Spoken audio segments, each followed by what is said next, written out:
Hello बच्चों, हाय पूर्वी on behalf of personal tutor channel. आज हम लोग कक्षा 7 वसंत का 5वें पाठ मिठाई वाले के प्रश्नोत्तर करने वाले हैं। तो बच्चों जल्दी से हम इसके प्रश्नोत्तर कर लेते हैं। पहला प्रश्न है, मिठाई वाला अलग अलग चीज़ें क्यों बेचता था और वह हर महीनों बाद क्यों आता था? इसका उत्तर है, बच्चे एक ही चीज़ से उगता ना जाए, इसलिए वह बच्चों को पसंद आने वाली अलग अलग चीज़ें बदल बदल कर बेचता था। दूसरा, वह महीनों बाद इसलिए आता था क्योंकि वह अपने फ़ायदे की चिंता नहीं करता था। अपना ही धन लगाने के कारण वस्तुओं के इंतज़ाम में उसे समय लग जाता था। बच्चों की उत्सुकता और अपने मन की संतुष्टि लिए बच्चों की मनपसंद चीज़ें बेचा करता था। दूसरा प्रश्न है, मिठाई वाले में वे कौन से गुण थे जिसकी वजह से बच्चे तो बच्चे बड़े भी उसकी ओर खींचे चले आते थे? इसका उत्तर है, मिठाई वाले का मधुर आवाज़ में गा गा कर उसकी चीज़ों की विशेषता बताना, बच्चों की मनपसंद चीज़ें लाना, लाभ कमाने के चक्कर में ना रहना, बच्चों में अपनत्व, कोमल और प्रेमपूर्ण व्यवहार दर्शाना आदि ऐसे विशेषताएं थी कि बच्चे तो बच्चे बड़े भी उसकी ओर खींचे चले आते थे। तीसरा प्रश्न है, विजय बाबू एक ग्राहक थे और मुरली वाला एक विक्रेता।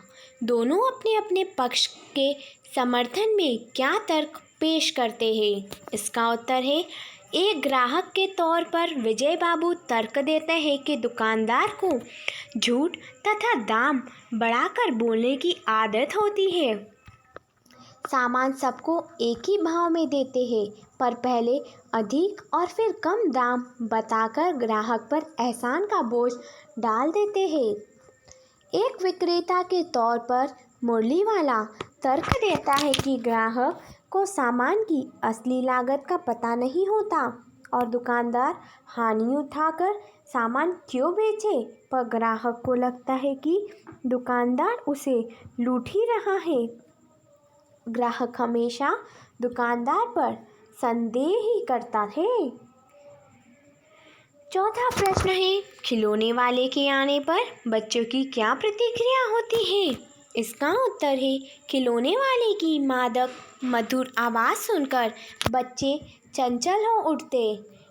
उसके स्नेहपूर्ण कंठ से फूटती हुई आवाज़ सुनकर निकट के मकानों में हलचल मच जाती।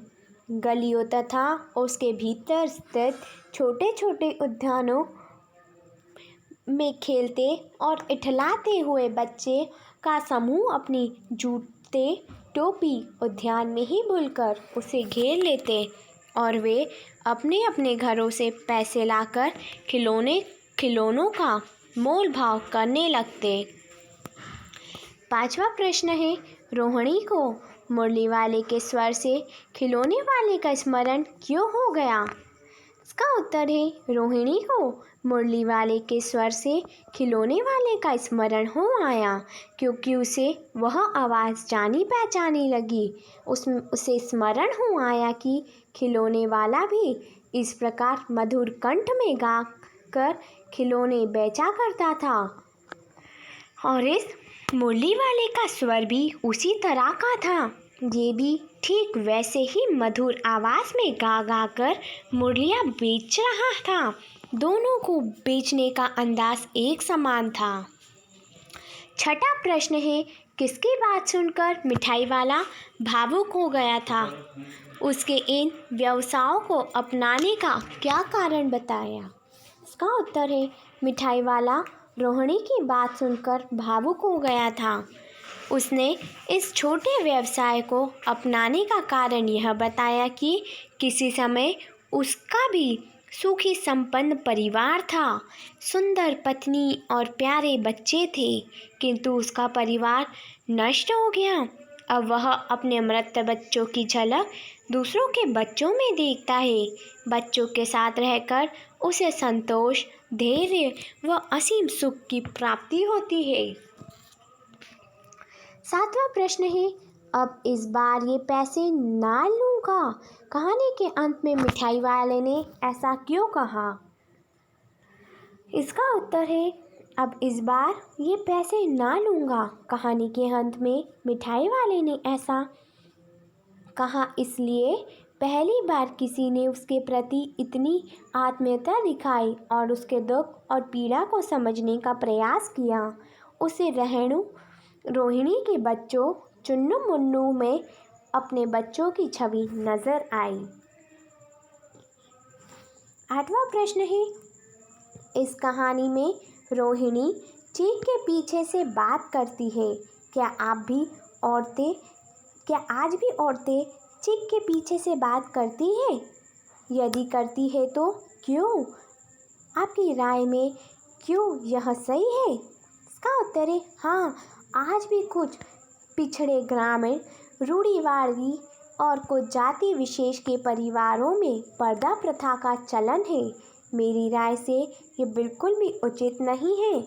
ये प्रथा न केवल स्त्रियों की स्वतंत्रता का हनन करती है, बल्कि उनकी प्रगति में भी रुकावट उत्पन्न करती है। साथ ही इस प्रकार की प्रथाएं हमारे देश की छवि को भी विश्व पटल पर धूमित करती है। 8वां प्रश्न है, हाट मेले, शादी आदि आयोजनों में कौन कौन सी चीज़ें आपको सबसे ज़्यादा आकर्षित करती है? उनको सजाने बनाने में किसका हाथ होगा? उनके चेहरे के बारे में लिखिए।